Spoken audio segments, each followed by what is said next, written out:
Through out ആർക്കും ഇല്ല ആർക്കും ത്രൂ ഔട്ട് എനിക്ക് തോന്നുന്നു ഇവർക്കൊക്കെ ഉള്ളൂ പോലും എനിക്ക് തോന്നുന്നു ശേഷമാണ് പിന്നെ നമ്മളെ പോലീസ് ഗാങ്ങിലുള്ള കുറച്ച് പേര് ഇങ്ങനെ ത്രൂ ഔട്ട് ഉണ്ടാവും ഗ്യാങ് ഒക്കെ ഇവരൊക്കെ ഉണ്ട്. ഞങ്ങളൊക്കെ വളരെ കുറച്ച് ദിവസങ്ങൾ 6 or 5 ദിവസങ്ങളിൽ മാത്രം ഷൂട്ട് ചെയ്ത് പോയ ആൾക്കാരാണ്. പക്ഷേ വാണി പറഞ്ഞ പോലെ ഓരോ ക്യാരക്ടേഴ്സിനും അതിൻ്റെതായ സ്പേസും ഇമ്പോർട്ടൻസും ഉണ്ട്. സോ നമ്മളൊരു സിനിമ കണ്ടിറങ്ങുമ്പോൾ ഒരു സീനിൽ വന്നു പോയ ആൾക്കാരെ പോലും ആൾക്കാർ ഓർക്കും. അതാണ് ഇതിനകത്തുള്ള ക്യാരക്ടേഴ്സിന്റെ ഗുണം. ഓക്കെ. ദ കിങ് എന്ന് പറഞ്ഞ മൂവിയില് അന്ന് മമ്മൂക്കയുടെ കൂടെ ചേച്ചി ചെയ്ത ഒരു സീക്വൻസിനകത്ത് മമ്മൂക്കയ്ക്ക് എഗെയിൻസ്റ്റ് ചേച്ചി കൈ ലിഫ്റ്റ് ചെയ്യുന്നുണ്ട്, ഇങ്ങനെ അടിക്കാനായിട്ട് ഓങ്ങുന്നുണ്ട്. അന്ന് മമ്മൂക്ക തടഞ്ഞിട്ട് പറയുന്നുണ്ട്, ഇനി നിന്റെ കൈ ഒരാണിന്റെ മേളിലേക്ക് ഉയരില്ല, ഉയർത്തെ. ഉയർന്നത് അത് ചേച്ചി വേല ഇന്റർവ്യൂ ഇതുപോലെ ചിരിച്ചു തന്നെ ചേച്ചി പറഞ്ഞിട്ടുണ്ട്. അതിനുശേഷം അതെന്താ ചേച്ചി? അല്ല, എനിക്ക് തോന്നി പെട്ടെന്ന് ഇത് ഈ ഡയലോഗ് കേട്ട് കഴിഞ്ഞതിന് ശേഷമാണ് ഞാൻ ഫുൾ ആക്ഷൻ ഫിലിംസ് ചെയ്തത്. കിങ്ങിന് ശേഷം first costume I mean police വേഷം ചെയ്യുന്ന പോലീസ് അല്ല, അത് കളക്ടറാണ്. അത് അതില് മമ്മൂക്കയെ എന്തോ അടിക്കാനായിട്ട് ഇങ്ങനെ കയ്യോ ഓങ്ങുന്നതുണ്ട്. അപ്പൊ മമ്മൂക്ക പിടിച്ചിട്ട് പറയും, ഇനി നിന്റെ കൈ ഒരു ആണിന്റെ ഓങ്ങില്ല എന്ന് പറയും. അപ്പൊ പിന്നെ അത് കഴിഞ്ഞതിന് ശേഷം മറ്റേ ഡയലോഗ് വരെ നിങ്ങളോടല്ലേ സെൻസ് അല്ല ശരിയാ. കിങ്ങിലെ ഫസ്റ്റ് ഷോട്ട് എനിക്ക് ഓർമ്മയുണ്ട്, കാർ ഡ്രൈവ് ചെയ്ത് ഭയങ്കര രസമാണ്. അപ്പൊ അതിനുശേഷം അപ്പൊ മമ്മൂക്കയുടെ വാക്ക് വലിച്ചില്ല. അതിനുശേഷം ബാക്ക് ടു ബാക്ക് ആക്ഷനിലേക്ക് കടന്നു. ഓക്കെ, സുധീഷ് ചേട്ടാ നിങ്ങളിപ്പോ ഈ സിനിമയിലുണ്ട് അല്ലേ അങ്ങനത്തെ കൈയോങ്ങലും പരിപാടികളും എല്ലാത്തിലും ചെറുതായിട്ട്? ഓ ഓക്കെ.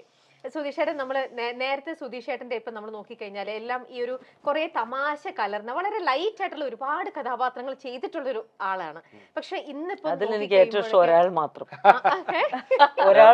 നമ്മുടെ M A Nishad first producer സിനിമയാണ് ഒരാൾ മാത്രം. അദ്ദേഹത്തിന്റെ ആദ്യത്തെ പ്രൊഡക്ഷൻ സിനിമയിലേക്ക് വരുന്നത് ഭയങ്കര ഇഷ്ടമുള്ള ഒരു ക്യാരക്ടർ. അതെ അതെ. അതിനുശേഷം ഇപ്പൊ സുധീഷേട്ടൻ ചെയ്യുന്ന ഓരോ അതിപ്പോ സുധീഷേട്ടനായിക്കോട്ടെ, ഇന്ദ്രൻ സേട്ടനായിക്കോട്ടെ, ജഗദീഷേട്ടനായിക്കോട്ടെ, ഇവരൊക്കെ നിങ്ങളെല്ലാരും തുടങ്ങുന്ന നിങ്ങളുടെ ആദ്യത്തെ സമയത്തൊക്കെ ഒരുപാട് തമാശകളും ലൈറ്റ് ആയിട്ടും നമ്മളെ ഒരുപാട് ചിരിപ്പിച്ചിട്ടുള്ള കഥാപാത്രങ്ങൾ നിറയെ ചെയ്തിട്ടുണ്ട്. ഈ പറയണ നിങ്ങൾ എല്ലാവരും ഇന്നിപ്പോ അച്ഛന്മാരെ ഇതിലും ഞാനൊരു കുട്ടീന്റെ അച്ഛനായിട്ടാണ്, അങ്ങനെയല്ല കുറച്ച് പ്രായമുള്ള ഒരു കുട്ടിയുടെ അച്ഛനായിട്ട് അഭിനയിക്കുന്നത്. അപ്പൊ അങ്ങനെയുള്ള വേഷങ്ങളാണ് കൂടുതൽ. പക്ഷെ അതിന്റെ അകത്തും ഈ പറഞ്ഞ പോലെ ഹ്യൂമർ കലർന്ന വേഷങ്ങൾ ഇപ്പം കിട്ടുന്നുണ്ട്. ഇപ്പൊ തുടങ്ങി ഒരു പടം ഒരു ത്രൂ ഔട്ട് ഹ്യൂമർ ഉള്ള ഒരു സിനിമയാണ്. അപ്പൊ അങ്ങനെ ചെയ്യാനും വില്ലിംഗ് ആണ്, അല്ലാതെ സീരിയസ് ടൈപ്പ് മാത്രം ഇമോഷണൽ ടൈപ്പ് ആർട്ടിസ്റ്റ് എന്ന് പറയുമ്പോൾ എല്ലാം ചെയ്യണമല്ലോ. ഓക്കെ. അല്ല ഇപ്പൊ ഈ പറഞ്ഞ പോലെ നമ്മുടെ സിറ്റുവേഷണൽ ഹ്യൂമർ ആണല്ലോ കൂടുതലുള്ളത്. അതെ, അങ്ങനെ നമ്മൾ ചിരിപ്പിക്കാൻ വേണ്ടിയിട്ടുള്ള ഒരു കാര്യങ്ങൾ സീനിൽ തന്നെ അത് ഉണ്ടാവും. ഓൾറെഡി നമ്മൾ ക്യാരക്ടറായിട്ട് മാറിയാൽ മതി. സിറ്റുവേഷൻ അനുസരിച്ച് ജനം ചിരിക്കുന്നുള്ളതാണ് എനിക്ക് തോന്നുന്നത് ഇപ്പോഴത്തെ. അതെ അതെ. മഞ്ജു ചേച്ചി മോളുടെ കൂടെ സൈമ അവാർഡ്സിന് പോയ ഫോട്ടോസ് ഒക്കെ കണ്ടിരുന്നു, അത് നന്നായിട്ടുണ്ടായിരുന്നു. ഇപ്പൊ മക്കള് വലുതാവുമ്പോ നമ്മളോടൊപ്പം തന്നെ നിൽക്കുമ്പോ നമുക്കൊരു വല്ലാത്തൊരു കോൺഫിഡൻസ് ആണ്, നമുക്കൊരു വല്ലാത്തൊരു അത് പറഞ്ഞറിയാൻ പറ്റില്ല. You should go through it. നമുക്കൊരു നല്ലൊരു കമ്പാനിയനാണ്. എക്സാക്ട്ലി, ശരിക്കും ആ ഒരു ഫീൽ എന്ന് പറയുന്നത് അത് ഒരു ബ്യൂട്ടിഫുൾ ആയിട്ടുള്ള ഒരു ഫീൽ തന്നെയാണ് അല്ലേ ചേച്ചി? ഒരു ഫ്രണ്ട്സ് പോലെയാണ് ഞാൻ മോളും, വളരെ അടുത്ത സുഹൃത്തുക്കൾ. അതുകൊണ്ട് തന്നെ അവളുടെ എന്ത് കാര്യങ്ങളും ഓപ്പൺ ആയിട്ട് പറയാനും പണ്ടും അതെ ഇപ്പോഴും അതെ ഞാൻ ത്രൂ ആണ് അവളുടെ കാര്യങ്ങൾ അച്ഛനിലേക്ക് എത്തിക്കുക. എന്തെങ്കിലും ഉണ്ടെങ്കിൽ പോലും ഒരു നിസ്സാരമാണെങ്കിൽ പോലും അമ്മ ഒന്ന് പറയൂ എന്ന് ചോദിച്ചിട്ട് അത് ഇപ്പോഴും അങ്ങനെ തന്നെയാണ്. ഞാനായിട്ടാണ് വളരെ ഫ്രണ്ട്ലി ഒരു ഇത്. ഞാനും തിരിച്ചങ്ങനെ തന്നെ. ഇപ്പൊ മോള് വലുതായി പഠിക്കുന്ന സ്റ്റൈലിംഗ് ഒക്കെ ആയതുകൊണ്ട് തന്നെ ഒരു ഡ്രസ് ഇട്ട് കോസ്റ്റ്യൂം ഇട്ടാലോ ഒരു ഓർണമെന്റ് ഇട്ടാലോ ഒക്കെ അവള് ഡിസൈൻ ചെയ്ത് തരും. പിന്നെ ഞാൻ ഇന്നലെ തന്നെ ഇടുമ്പോ എടാ ഈ സാരിക്ക് ഞാൻ ഈ കമ്മലിടട്ടെ അങ്ങനെയൊക്കെ ചോദിക്കുകയും അവള് തിരിച്ച ഫോട്ടോ ഒക്കെ എടുക്കും, ഞാൻ ഇതിൽ ഏത് കമ്മലിടണം എന്നൊക്കെ പറഞ്ഞ് പെട്ടെന്ന് അവൾ അതിന് ഉത്തരം തരും ഒക്കെ ചെയ്യും. അപ്പം അതൊരു പറയാൻ പറ്റില്ല. അതുപോലെ തന്നെ മകള് വന്നിട്ട് ഇപ്പൊ പോളണ്ടിലാണ് പഠിക്കുന്നത്. അപ്പൊ അവിടുത്തെ ടൈമിംഗ് വ്യത്യാസം ഉണ്ടല്ലോ. അപ്പൊ ഞാൻ എപ്പോഴെങ്കിലും ഫോൺ ചെയ്യുമ്പോ പഠിക്കാമ്മ എന്ന് പറയും. അത് കഴിഞ്ഞിട്ട് ഞാൻ അങ്ങനെ കിടന്നുറങ്ങും. ഉറങ്ങി പെട്ടെന്നൊരു ഞെട്ടിയിട്ട് എന്തോ ഉണ്ടല്ലോ, ആ മോളെ വിളിച്ചിട്ടില്ല. അങ്ങനെ എനിക്ക് വിളിച്ച് സമാധാനമായിട്ട് സംസാരിച്ചതിന് ശേഷമേ ഉറങ്ങാൻ പറ്റുള്ളൂ. അങ്ങനെയാണ് ടൈമിംഗ് വ്യത്യാസം. ഇത് എനിക്കും സംഭവിച്ചിട്ടുണ്ട്. അതായത് നെഞ്ചിനകത്തൊരു ഇതാണ്, എന്തോ നമ്മൾ മിസ് ചെയ്തു, ഇന്നത്തെ ദിവസം നമ്മൾ എന്തോ മിസ് ചെയ്തിട്ടുണ്ട്. ചാടി എഴുന്നേറ്റിട്ടൊക്കെ വിളിച്ച അവസരങ്ങൾ ഉണ്ടായിട്ടുണ്ട്. അതുപോലെ തിരിച്ച് വിളിക്കുന്ന ടൈമിംഗ് ഭയങ്കര ഇതാ. ഒരു 4-5 മണിക്കൂർ ഡിഫറൻസ് ഉണ്ട്. ഞാൻ ഇവിടെ ഒരു 2 മണി 3 മണിക്ക് നല്ല ഉറക്കം വരുമ്പോൾ ഇവിടെ 10, 10, 11 മണി ആവുള്ളൂ. അപ്പം വിളിക്കും, ഹലോ അമ്മ, ഹലോ അമ്മ, അതെ ഞാൻ പറഞ്ഞ മോളെ വിശേഷം പറയാൻ വിളിക്കുന്ന സമയമാണോടി, ഇവിടെ 3 മണി. എനിക്കിപ്പോഴാ സമയം കിട്ടിയ. അമ്മയാകുമ്പോഴത്തേക്കും മക്കളുടെ സമയം നോക്കാൻ പാടില്ല, എപ്പോഴും നിൽക്കണം എന്നുള്ളത്. ഓക്കെ, സ്വാസിക, ഇപ്പൊ നിങ്ങൾ ഒരു സമയത്ത് ഇപ്പൊ നിങ്ങൾ എല്ലാവരും എല്ലാവരോടും കൂടെ ഉള്ളൊരു ഇതാണ്, ഒരേ സമയത്ത് പല പല ക്യാരക്ടേഴ്സ് അല്ല ഒരേ സമയത്ത് പല പല സിനിമകളിൽ ചെയ്യുമ്പോൾ നിങ്ങൾ ഫേസ് ചെയ്യുന്ന ഒരു ഇന്നലെ ഇപ്പം സ്വാസികയുടെ തന്നെ ഇന്നിപ്പോ ഒരു വില്ലേജ് ഗേൾ ആയിട്ട് അഭിനയിച്ചു, ഇന്നിപ്പോ വന്നപ്പോ ഒരു police officer. At A time പല പല സിനിമകളിൽ അല്ലെ പല പല സാധനങ്ങൾ ചെയ്യുമ്പോൾ ഓരോ ദിവസം ഓരോരോ കഥാപാത്രങ്ങളിലൂടെ നിങ്ങൾ സ്വിച്ച് ചെയ്തുകൊണ്ടിരിക്കുകയാണ്. അപ്പൊ നിങ്ങൾ എല്ലാവരും അതിനെ അതെങ്ങനെ ബാലൻസ് ചെയ്യണത്? ഒരു ആർട്ടിസ്റ്റിന് കിട്ടുന്ന ഒരു ചാലഞ്ച് തന്നെയാണ് അത്. ശരിക്കും പറഞ്ഞാൽ ഓരോ ക്യാരക്ടറുകൾ ഓരോ സിനിമയിൽ നിന്ന് സിനിമയിലേക്ക് പോകുമ്പോൾ ഓരോരോ ഡിഫറെന്റ് ക്യാരക്ടറുകൾ ചെയ്യാന്ന് പറഞ്ഞാൽ ഒരു സന്തോഷമാണ്. ഇപ്പൊ ലബർ ബന്ദില് അഭിനയിച്ചപ്പോ ആ ഒരു വില്ലേജ് ക്യാരക്ടറും പിന്നെ ഇതെന്ന് പറയുമ്പോൾ ഒരു സന്തോഷമാണ് ചെയ്ത് 2 ഡിഫറെന്റ് ക്യാരക്ടറുകൾ. അത് ഒരു ആർട്ടിസ്റ്റിന്റെ ചാലഞ്ച് തന്നെയാണ് അത്.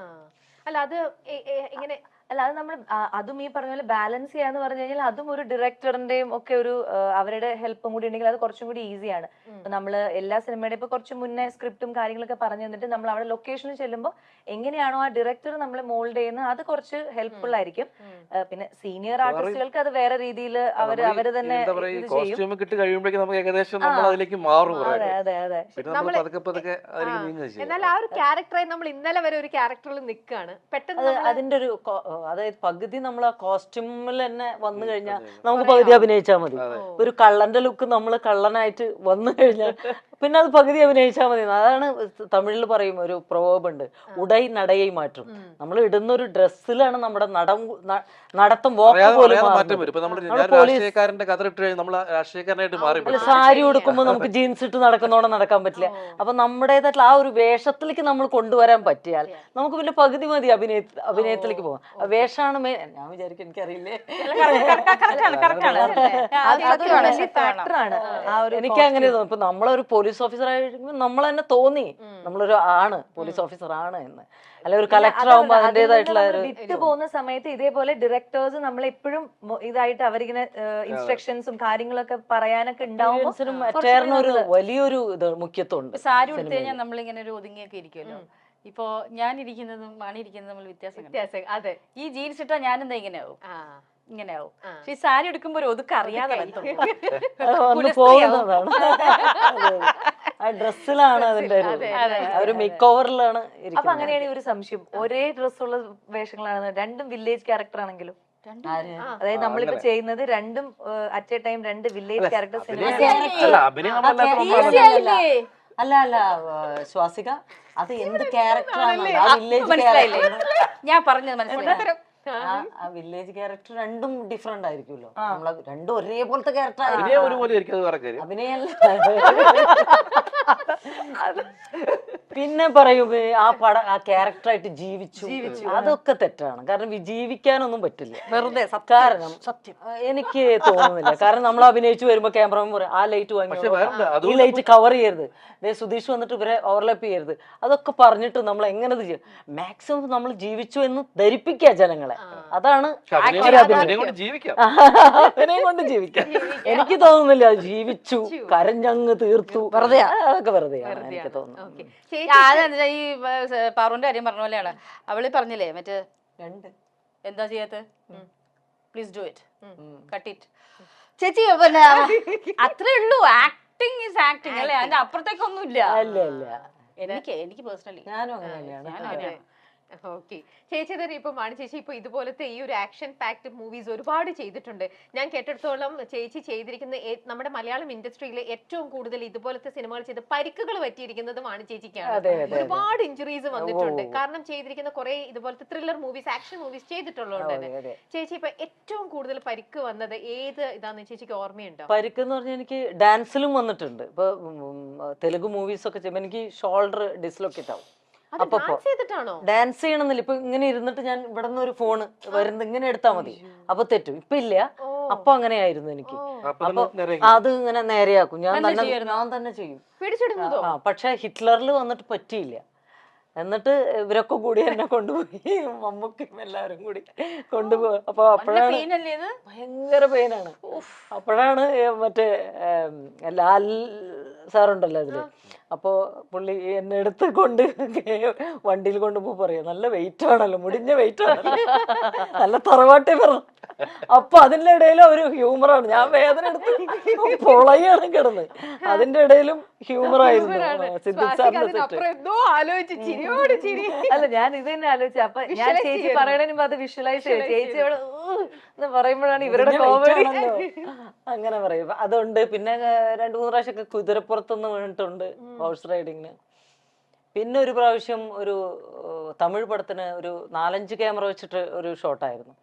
അപ്പോൾ ഞാൻ മേലെ നിൽക്കുന്ന ഒരു സെറ്റ് പോലെ ഇട്ടിരിക്കുകയാണ്. അതിൽ 2 ഫൈറ്റേഴ്സ് ഉണ്ട് കൂടെ. അപ്പോൾ ഒരുത്തനടിച്ച് അവൻ്റെ ഷർട്ട് പിടിക്കണം, എന്നെയും ഈ കൈ കൊണ്ട് അടിച്ച് പിടിച്ചിട്ട് 2 പേരുമായിട്ട് ഞാൻ ഈ സെറ്റിൽ നിന്ന് ജമ്പ് ചെയ്യണം താഴേക്ക്. ഒരു 25 ഫീറ്റ് ഒക്കെ ഉണ്ട്. അവിടെ ചെല്ലുമ്പോൾ അപ്പൊ ഞാൻ എന്നോട് ഫൈറ്റ് മാസ്റ്റർ പറഞ്ഞു, ചാടുമ്പോൾ ഇങ്ങനെ കാലൊന്നും ഇങ്ങനെ നീട്ടി കൊടുത്താൽ മതി, അപ്പൊ ഇങ്ങനെ വീണോളും എന്ന് പറഞ്ഞു. അപ്പൊ അത്രയും ട്രാവൽ ഉണ്ട്. അപ്പൊ ഇവരെ 2 പേരും പിടിച്ച്, പിന്നൊരു സംഭവം എന്ന് വെച്ചാൽ ഞങ്ങള് ചാടിയ ആ ഇടം ഉണ്ടല്ലോ, അവിടെ അത് ബ്ലാസ്റ്റും ബെസ്റ്റ് ഷോട്ടാണ്.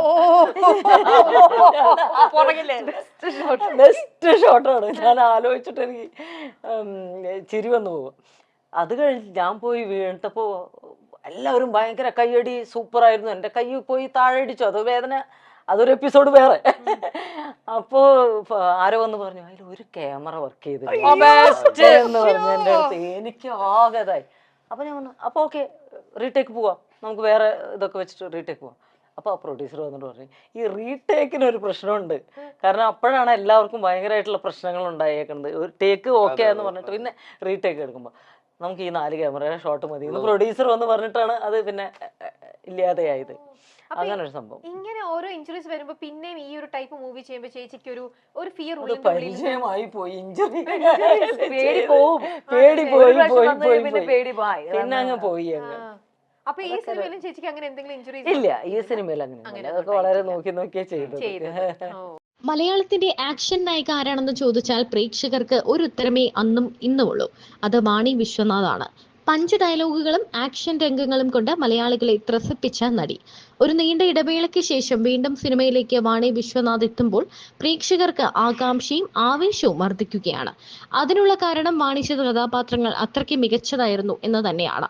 ഒട്ടുമിക്ക സിനിമകളിലും നായകനൊപ്പത്തിനൊപ്പം നിൽക്കുന്ന കഥാപാത്രങ്ങളാണ് വാണിക്ക് ലഭിച്ചത്. മന്നാർ മത്തായി സ്പീക്കിംഗ് എന്ന സിനിമ മലയാളികൾക്ക് മറക്കാനേ കഴിയില്ല. കാരണം തുടക്കം മുതൽ അവസാനം വരെ മലയാളി പ്രേക്ഷകരെ ഏറെ ചിരിപ്പിച്ച സിനിമയാണിത്.